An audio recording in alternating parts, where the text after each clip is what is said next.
विद्यार्थियों, HR short classes की online कक्षा में आपका स्वागत है।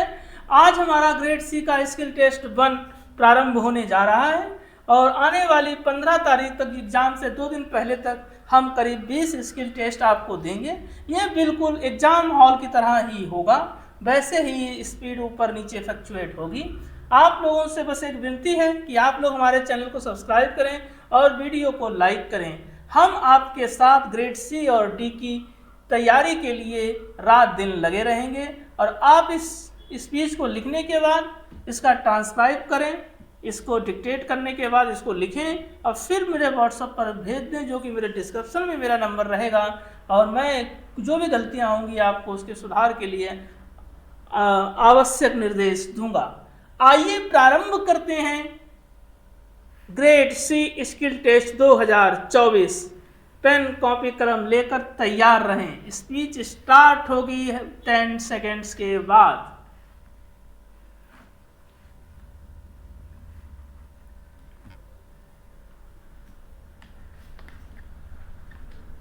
महोदय, ऐसा नहीं कि देश की जनता को हमारे सफल परमाणु परीक्षण पर गर्व नहीं है। ऐसा भी नहीं कि परमाणु परीक्षण के मुद्दे पर हमारे देश के राजनीतिक दलों की राय अलग अलग है। यह सच है कि परमाणु परीक्षण के पहले दौर में हमारे राजनीतिक दल राजनीतिक तौर पर कुछ तय नहीं कर सके थे, लेकिन बाद में आम राय बन गई। इतिहास साक्षी है कि ऐसे अवसर पर देश के नेता एवं जनता दोनों ने एकजुटता दिखाई है। सारी दुनिया जानती है कि भारत एवं उसके लोग राष्ट्रवादिता के नाम पर सब कुछ बलिदान कर सकते हैं। स्वतंत्रता को हर कुर्बानी आज भी विश्व जाति की याद ताजा कर सकती है। आखिर भारत को अपनी खामोशी क्यों तोड़नी पड़ी?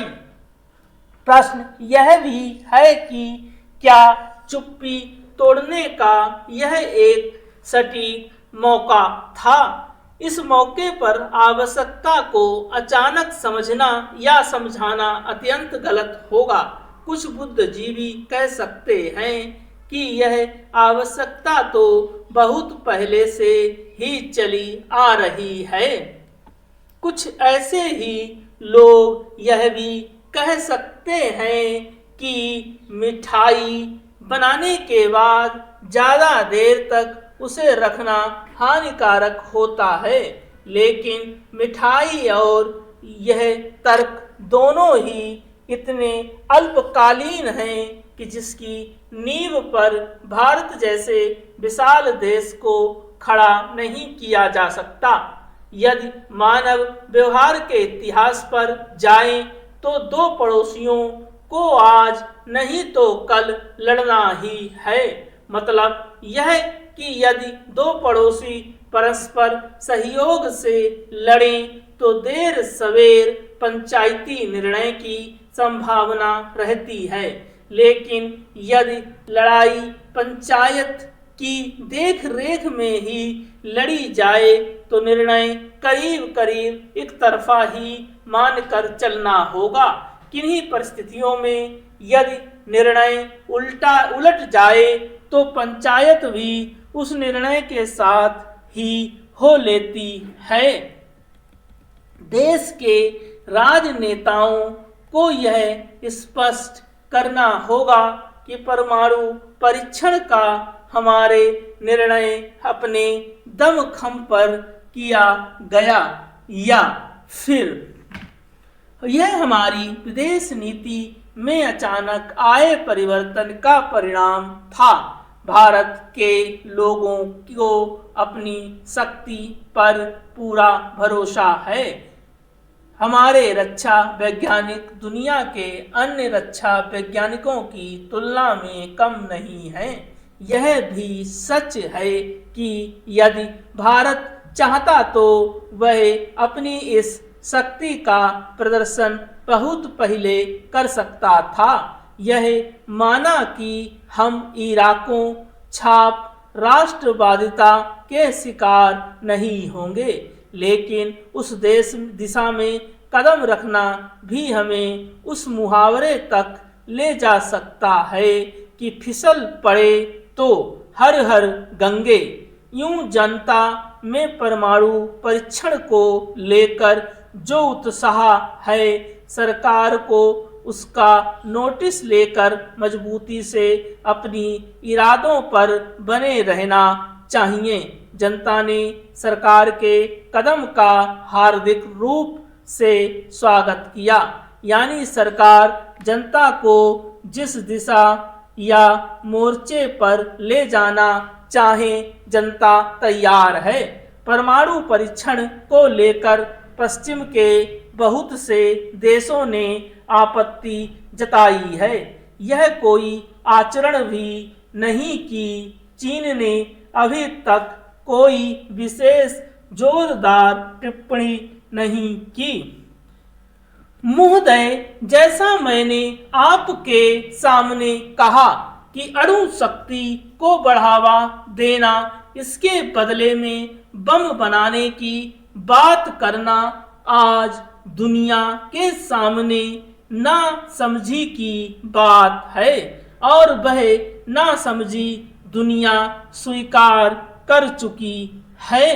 महोदय, हमारा यह बड़ा राष्ट्रीय कार्य सफल होगा जब सभी दलों और जनता का पूर्ण सहयोग सक्रिय रूप से होगा। इसके सफल क्रियान्वयन के लिए गांवों में शौचालय निर्माण के साथ जल प्रबंधन पर भी ध्यान देने की जरूरत है। सांसद आदर्श ग्राम योजना अपने में एक अनूठी योजना है।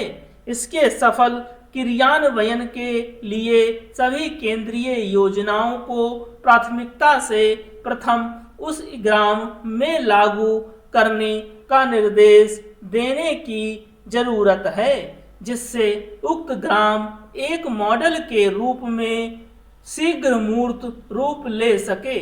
सरकार की 2022 तक सबको घर देने की महायोजना में सबको मिलजुल कर सहयोग करने की जरूरत है, जिससे देश के गरीबों की आकांक्षाओं की पूर्ति हो सके।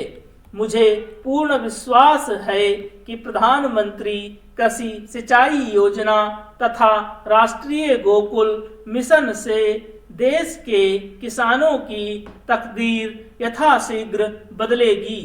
वन बंधु कल्याण योजना से जनजातियों के जीवन में खुशहाली आएगी तथा उन्हें आगे आने का बराबर मौका मिलेगा।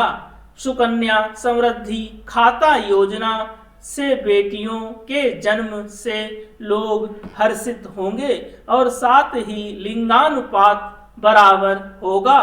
श्रमेव जयते स्कीम ने श्रमिकों को सम्मान दिलाने एवं उनके जीवन में खुशहाली लाने का काम किया है। मेक इन इंडिया कार्यक्रम ने भारत में उद्योगों को बढ़ावा देने का काम किया है। दीनदयाल उपाध्याय ग्राम ज्योति योजना के माध्यम से हर घर तक 24 घंटे बिजली पहुंचाने की योजना है, जिसे यथाशीघ्र क्रियान्वयन की जरूरत है। इससे दूर दराज के ग्रामों का अंधकार दूर होगा। नई नीति से कोयला खानों की नीलामी से लाखों करोड़ों रुपए राजस्व के रूप में देश व प्रदेश को मिलेगा, जिससे विकास कार्यों की जरूरत को पूरा किया जा सकेगा। नमामि गंगे योजना के तहत पवित्र एवं उपयोगी नदियों के संरक्षण को बल मिला है। स्वदेश दर्शन योजना से पर्यटन को बढ़ावा मिलेगा। माननीय प्रधानमंत्री जी की पहल पर 29 जून को अंतर्राष्ट्रीय योग दिवस के रूप में घोषित किया गया है। इससे हमारी सांस्कृतिक विरासत का विश्व में न बड़ा है। हम एक भारत श्रेष्ठ भारत के आह्वान के साथ आधुनिक भारत के निर्माण की ओर आगे बढ़े हैं। माननीय महोदय, मैं इस प्रस्ताव का समर्थन करता हूं और इस लोकसभा चुनाव में मोदी जी के नेतृत्व में मेरी पार्टी को जिस तरह से समर्थन प्राप्त हुआ है, उसी तर्ज पर पिछले 9 महीने में कामकाज को लेकर वह स्पष्ट दिखता है कि सरकार ने जनता की आशाओं और आकांक्षाओं पर खरा उतरने का हर संभव प्रयास किया है। हिंदुस्तान की करीब आधी से ज्यादा आबादी और परिवारों के बैंक खाते तक नहीं थे। अर्थव्यवस्था के साथ उनके जुड़ने का कोई चारा तक नहीं था। हमारी सरकार ने विश्व रिकॉर्ड बनाया है। 6 महीने में कम से कम समय में 10 करोड़ से अधिक नए बैंक खाते खोलकर हिंदुस्तान में लगभग हर परिवार को बैंक के साथ जोड़ा है। यह अपने आप में एक बहुत बड़ी उपलब्धि है।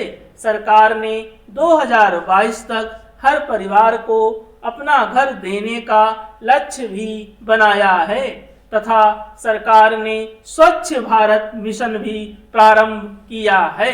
स्टॉप। मेरे प्यारे छात्रों, यह जो स्पीच है यह हार्ड कठिन वर्डों के सीरीज में आती है। इससे कठिन स्पीच आपके एग्जाम सेंटर में नहीं आएगी। आप अगर इसमें शब्द छूटें तो परेशान ना हो, डरे ना। आप इस स्पीच की कई बार प्रैक्टिस कर लें, क्योंकि बहुत से अच्छे कठिन शब्दों को मैंने इसमें समावेश किया है। तो आप इस स्पीच को पर डे एक बार जरूर लिखें, जिससे क्या होगा कि आपके कठिन शब्दों को लिखने की स्पीड में आपको सुविधा होगी। नमस्कार।